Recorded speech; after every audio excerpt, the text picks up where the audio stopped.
Hello everyone, welcome to monitoring and evaluation class. This is your first class.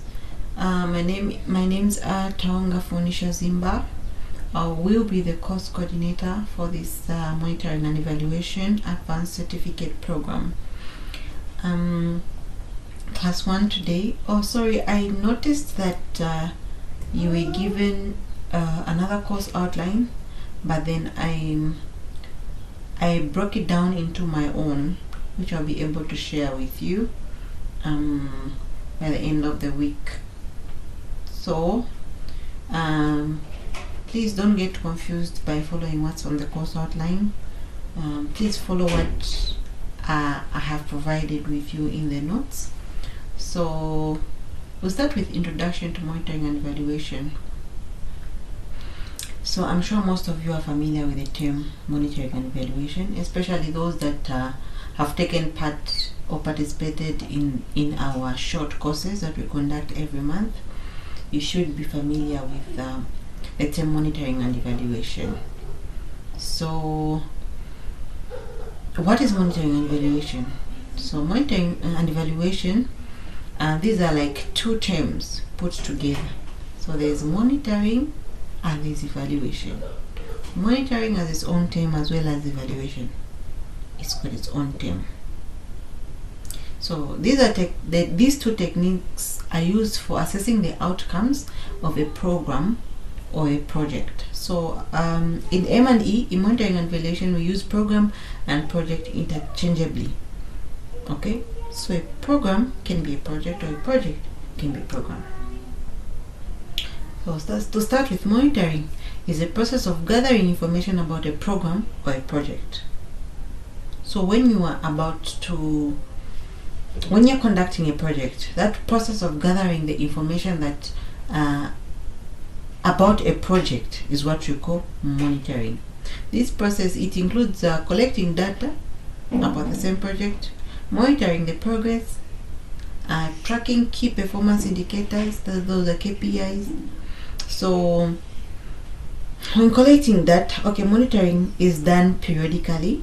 Okay, yes, it's done periodically during the life cycle of a project or a program.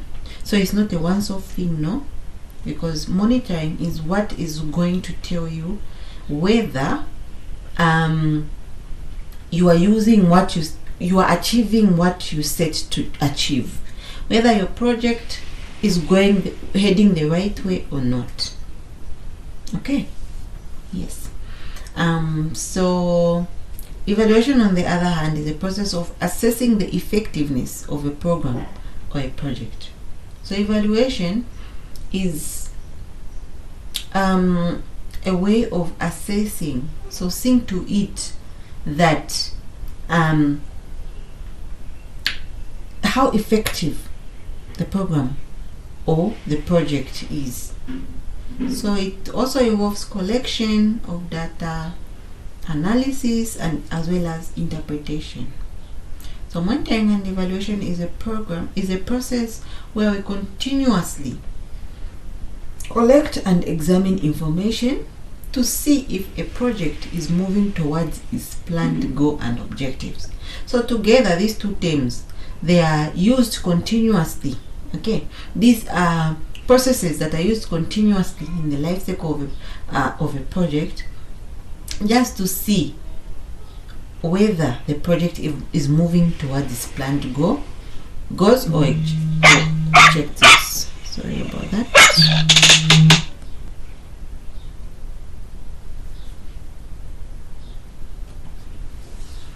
So what is monitoring and evaluation? So monitoring is a regular checking, okay, to see if a project is on track. So this monitoring is conducted regularly in the life cycle of a project, just to see if a project is on track. You don't want to just sit back and think everything is going well. No, you need to monitor. Okay, just like I'll give an example of a plant. When you are planting a plant, let me say a lemon tree.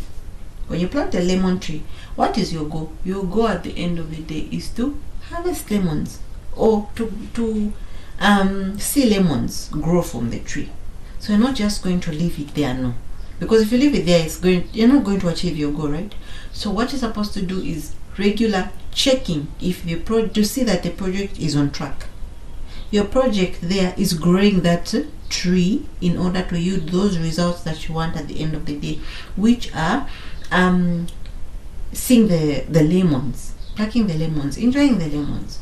So if you're not going to monitor, it means that you're not checking if your project is on track. So monitoring is simply ensuring that you're not getting things wrong, you're on track. Okay, monitoring is about gathering information to see how the program or the project is doing. It helps us to check the progress made and also to ensure that everything is on track. So this information can be numbers, okay? It can be opinions of so numbers, that is quantitative, because anything to do with numbers is quantitative, right? Yes. So it can also be opinions or feelings. So that's qualitative, because opinions are said in different ways. You can't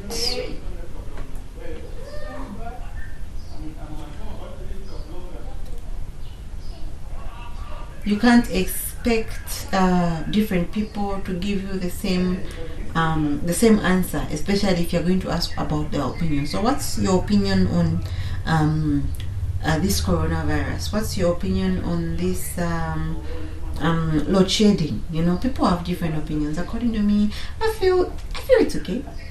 I feel it's okay because we haven't had rains. Other person say, according to me, it's really bad. It's affecting my everything. You know. So that's qualitative, because you can't quantify it. I hope you understand what I mean. So for numbers, you can quantify them. There's 1, 2, 3. Those are quantities. But for opinions or feelings, you can't. So we collect it using this monitoring. So this information can be numbers, opinions, or feelings. So we collect this information using different tools like reports, beneficiary reports, project reports, performance reports. Yes. So we can also, another report that you can use to collect monitoring data is hospital records or hospital reports. So those reports have got how many people come to the hospital per week. You see that thing when you go to the hospital, you write your temperature. They also record in a book. Yes, those are hospital records. So if you want to know how many people are assessing, let me give an example of an HIV program that has been introduced to a clinic, and you want to know how many people are going through for that program. You go to the hospital and check the records to monitor. So that's another way of monitoring. Yes. So monitoring can be done by an organization itself, like Children Research Organization. We can do monitoring on our own projects. So that's an internal monitoring, or by outside people, external. Some people call it auditing, internal auditing, external auditing. Yes. So all this is done just to check if we are on track with the project. So it involves looking at existing information, so what we already have. It also involves collecting new information, double checking the information to make sure that it's correct. So monitoring means keeping track of what we are doing while we are doing it, so that you can make corrective actions. Okay? Now we go to evaluation. So for evaluation,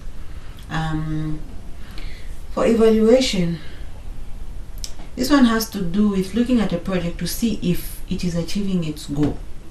Okay? Are we achieving our goal? So this one is different from monitoring because it's not done continuously, as frequent as monitoring. This one is done periodically at different points. Can be 3 times, can be 4 times, depending on how long the project is. Yes. So evaluation,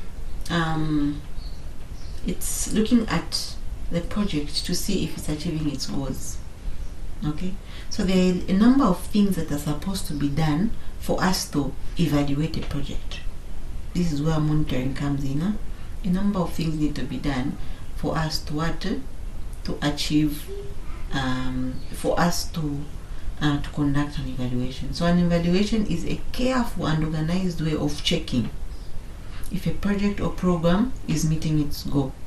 It's like giving a project a grade to see how well it's doing. Okay, evaluation helps us understand the value and the quality of the project by measuring its performance and effectiveness. So we use evaluation to see the impact of the project and decide how to make it better.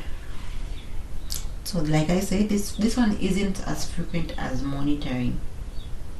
You can monitor activities, yes, but for evaluation you evaluate achievements. Okay, you'd say, okay, after 3 months this lemon tree that I've planted is supposed to start removing flowers. I'm not sure if lemon trees remove flowers, but it's just an example. After 3 months, we want to see flowers on this. So you come and monitor it, making sure that you come and monitor the lemon tree, making sure that you're watering it. So that's monitoring, right? You're watering it, you're putting, is it fertilizer, is it manure, monitoring. And then after 3 months, you're going to come and say, okay, I said after 3 months, I said I'm going to come and make sure that it's got what? Flowers. So after 3 months, you come back and find that there are no flowers. And that what you're coming to do after 3 months is an evaluation.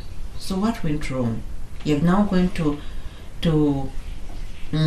involve the people involved, to the stakeholders that come together for this project to be a success. So what did we go wrong? Where did we go wrong? What can we improve so that we see these flowers coming out? That's an example of an evaluation.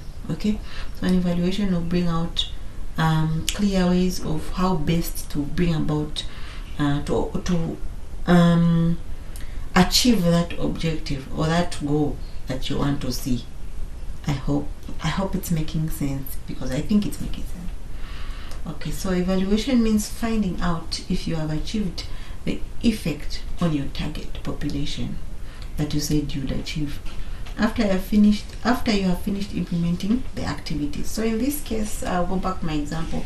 In this case, the activities that you have implemented to the lemon tree is watering the lemon tree, making sure that you're aerating it. Aerating, sometimes you call it kusakulira, making sure that the plant is growing well. Okay, making sure that it's exposed to sunlight for some time. Those are activities that you are going to put in place before you do the evaluation.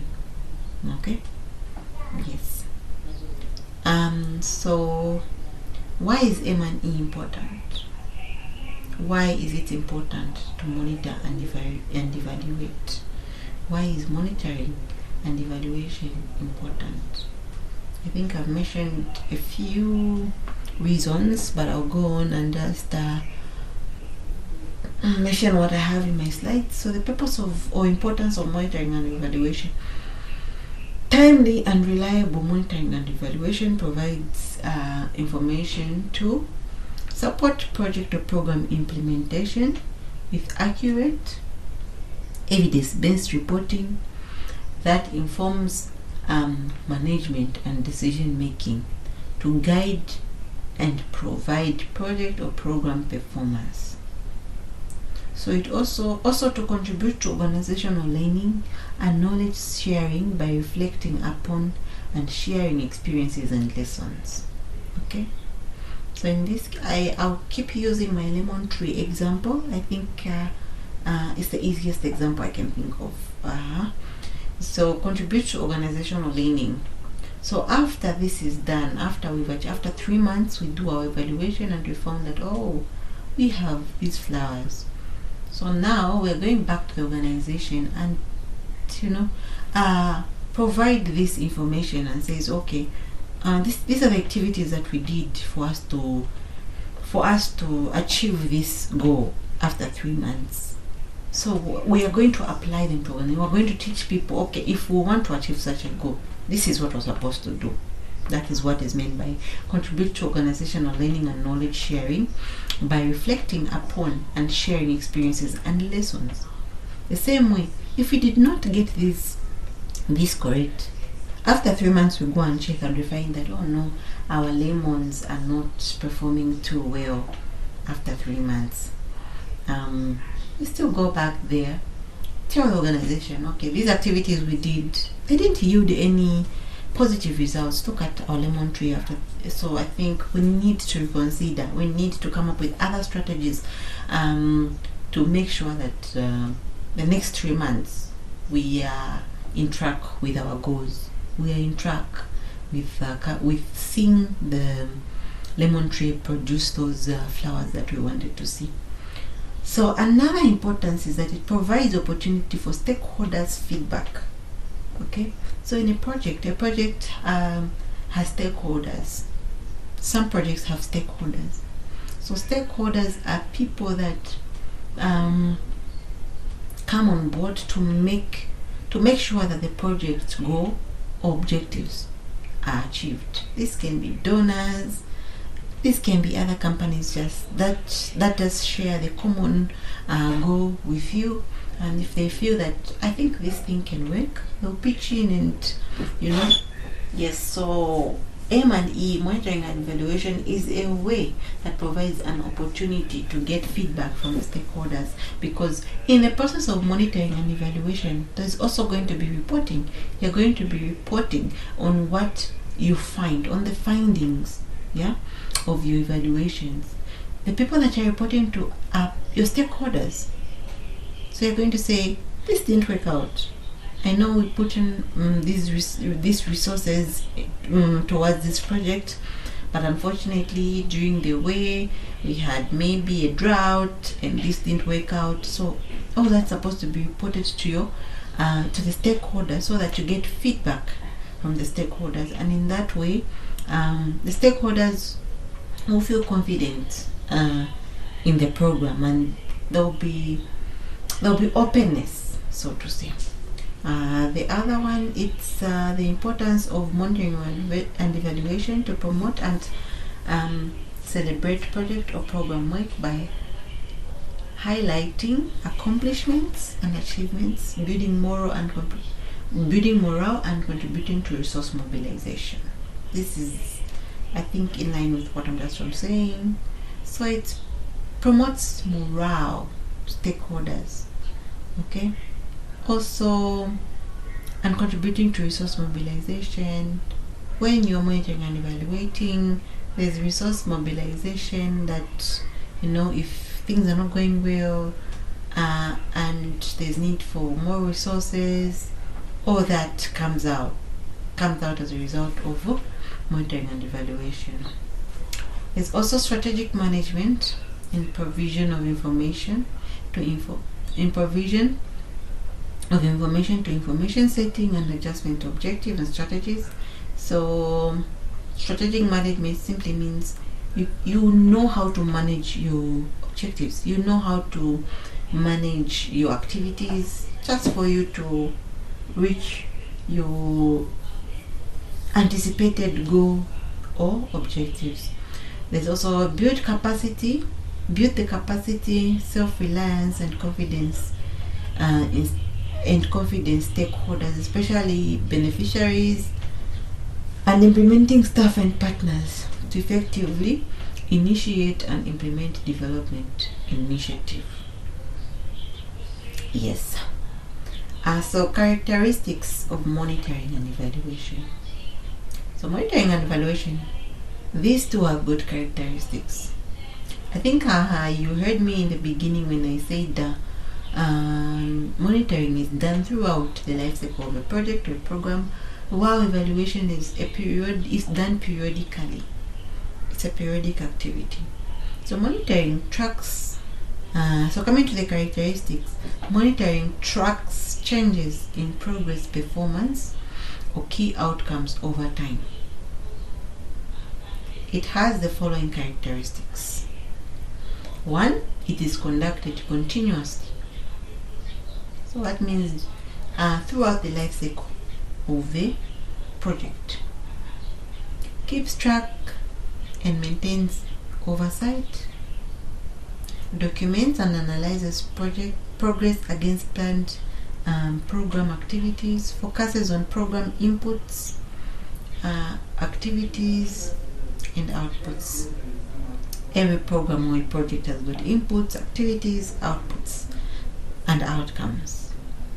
I'm going to explain that in another class. Yes, but in the notes for class 1, I think I had indicated and just briefly explained what those ones mean. So for inputs in this case, we're saying monitoring, it focuses on program inputs. I'll give an example of assembly monitoring. So our project is to plant a lemon tree and to yield lemons at the end of the project. So what are the inputs? What are the inputs that we're going to put in order to achieve that goal? So the inputs in this project for the lemon tree are going to be 1, we'll plant the lemon tree in maybe a flower pot. So that flower pot is an input. Who is going to plant the lemon tree? It's a human being. So a human being is an input. What are we going to plant in that? A seed. So the seed is an input. What other thing are we going to do to achieve that? It's the soil, the one that we're going to plant the seed inside. That's an input. So those are the program inputs. Okay? Before you start the program, before it starts, what are the things that you put in place? The first thing, those are the inputs. The activities, what is going to be done? So the activities is going to be watering. So most activities are going to be done by a human being, right? So it's going to be watering, aerating, putting manure, putting the fertilizer. Those are the activities, right, that are going to be done. And the outputs. So activities are just as the word says, activities, what you are doing in order to achieve your goal. And then the output in this case is maybe flowers or shoots, what is coming out as a result of the activities that you're doing. As a result of watering, there's also growing of the tree. That's an output. So those are the immediate results that are happening. After outputs, there's also outcome. But for outcome is usually the evaluation aspect of M&E. Yes. So the monitoring aspect only focuses on program inputs. What have we done for us to achieve this? What are we putting in for us to achieve this? It looks at activities. What are we doing for us to achieve this? It looks at output. What are the immediate results that have come out as a result of us doing this? So that's what monitoring looks at. Then it also looks at processes of program implementation, considers program results at output level. This one is the same thing I'm explaining there on top. Considers continued relevance of program activities to resolve, that's an example, the health problem. Reports on program activities that have been implemented. Okay, as you can see, it talks about immediate results, which are outputs. Yes, it also looks at activities which have been implemented. What have we done wrong? Where can we improve for us to fight for us to achieve these leaves, for these leaves to come out? Okay. So evaluation, on the other hand, is a systematic approach to attribute changes in specific outcomes to program activities. It has the following characteristics. 1, it is conducted at important program milestones. Okay, important program milestones. It's not just done anyhow, because this one, it looks at the outcomes. So the outcomes are not the immediate result, but a result after some time.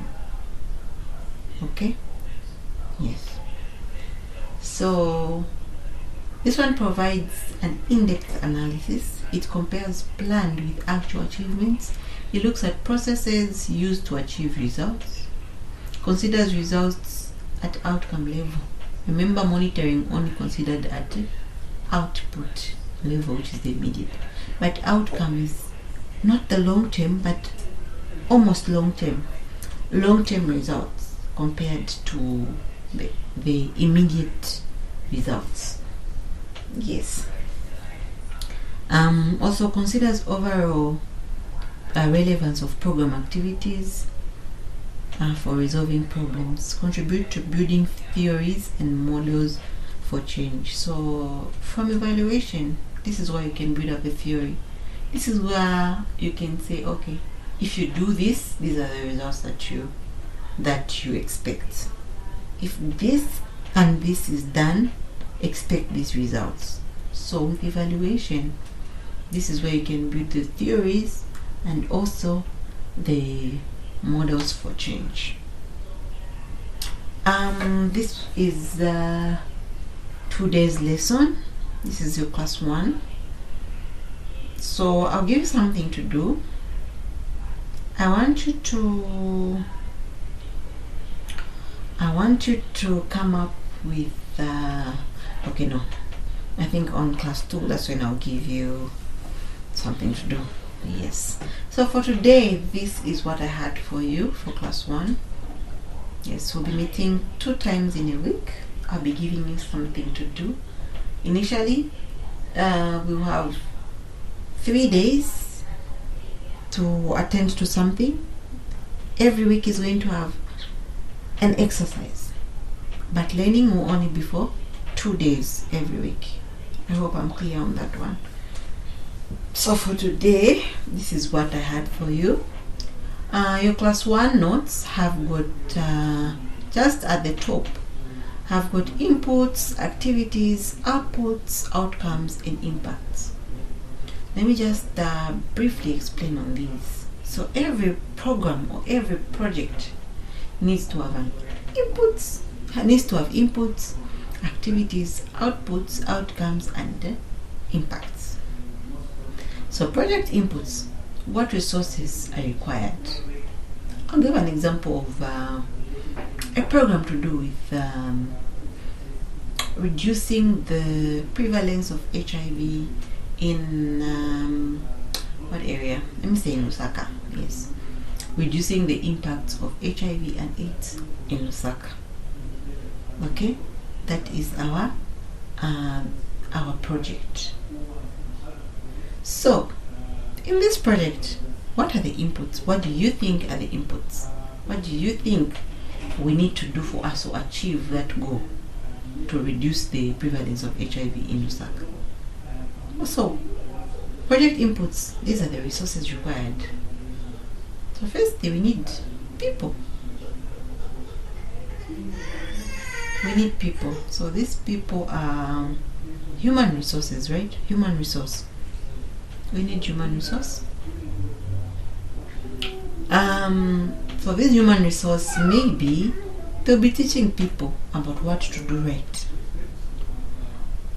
We may also need condoms, right? These are inputs in the program. So these condoms are going to be shared maybe in hospitals, in bars, in nightclubs, just so people can use them. And we don't see an increase in the HIV cases, but at least we just maintain them, or a reduction in the rate at which they grow every month. In that way, we're going to know that these interventions that we're putting in, okay, so these inputs, they're interventions, right? Yes, to our project, to our goal. So these interventions that we're putting in the condoms, the human resource, these are the people that are going to be going around in the streets of Lusaka, educating people about how not to acquire HIV, how not to spread HIV and AIDS. So those are inputs. We're going also to have to have material to teach people. These may be books, these may be, t-shirts, just, giving out people just to let the people know about HIV/AIDS and what not to do and what to do right. Yes. So these are the project or program inputs. There's also project or program activities. These are what your project does. So in this case, reducing the HIV prevalence in Lusaka, what are we going to do? So activities are going to be, remember the inputs were t-shirts, caps, human resources, people. There is also condoms. Now activities. So activities are going to be giving out condoms. That's an activity. Giving out condoms, distributing of condoms. Teaching the masses in Lusaka about what not to do for you to not to get HIV and AIDS, what to do for you to protect yourself from HIV and AIDS. So those trainings, so to say, are what we call activities, project activities. There's also project outputs. What your project produces. So those are immediate results, right? So the immediate results that come when you give out condoms, what is it? There'll be reduced numbers of condoms in the hospitals where we put them, or in the reduced numbers, right, of condoms in the communities. Meaning people are getting those condoms, they're making use of them. So those are the immediate results. Another immediate result that you're going to see is that people will now know, people will be aware of what they're supposed to do to protect themselves. Okay? Yes. So there's also the aspect of outcome, what your project achieves. So remember what I said about outcomes. These are longer term than outputs. Remember on outputs you said there'll be reduced numbers. Imagine we put 100 condoms in every clinic in Lusaka, right? And then at the end of the week we find the box of condom is done. Meaning people are making use of the condoms, right? So that's an output, that's an immediate result. And then for the outcome, what are we going to say about the outcome? The outcome, I said, is a longer result, long-term result. So from that we're going to say increased numbers of people having access to what? To ART. Those people that didn't know about antiretroviral, these ARVs, they'll be having access, because during our activities we were teaching them, we were training them. No, you guys, if you've got HIV, come and get treated. Call your partners to come. So we'll now see that the outcome will be increased numbers of people visiting the health facility to go and have access to what? To ART treatment. So we're now going to know that this project is going according to our plan, because what we want at the end of the day is to see a decrease in the number of people with HIV and AIDS, or rather a decrease in the HIV prevalence. Okay, you know how HIV is always there and people are always giving each other HIV, but because of this, like for example in the past 4 months we've seen an increase. Every month there's an increase, but in that month where we're going to implement this program, we are going to see that the numbers have increased slightly, not the way they're always increasing every month. No, they've increased slightly. So we're going to attribute this slight increase, we're going to attribute it to our interventions, because of what we have told these people, because of this program that we are doing, because of these activities, these trainings, because of these activities we are doing, this distributing of condoms in the public, in the community. People now know about what? About HIV. That is why there's a decrease in the numbers of HIV and AIDS this month. So that's going to be an outcome. There'll be a decrease in the HIV prevalence rate. And then now the impact, how your project contributes to the high level strategic goal. high level strategic goal can be an SDG. You know the SDG 90, is it 90, 90, 90? That one. There's another, no, I don't think it's an SDG, but there's the 90, 90, 90, should be.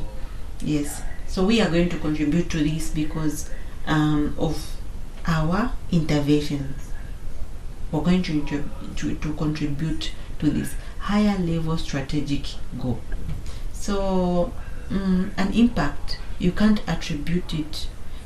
It's not totally because of you alone. You just contribute to part of the higher level strategic goal. You can't say it's because of us that the whole world has got, reduced HIV. No. So there are a lot of programs and projects that come into play for you to achieve an impact. Okay, so an impact cannot be because of one project. There are several projects that play a role in coming up with the results of a high level strategic goal. I hope I'm making sense. So this is what we have on inputs, activities, outputs, outcomes, impact. Remember, inputs, these are the resources required for you to get started in your project. Activities, these are what is done. What do you use those activities for? What are you doing? Activities, what is happening? What are you doing for you to achieve what you want to achieve? The output, because of what you were doing, what has happened? Because of the things that you were doing, what have you achieved? What is the immediate result of what of the activities that you did? And there's an outcome, which is a longer term result compared to the output. There's an impact. The impact is simply how your project has contributed to a higher level strategic goal. Yes. So that's all for today. Hope we see you in the next class. Thank you so much for your attention.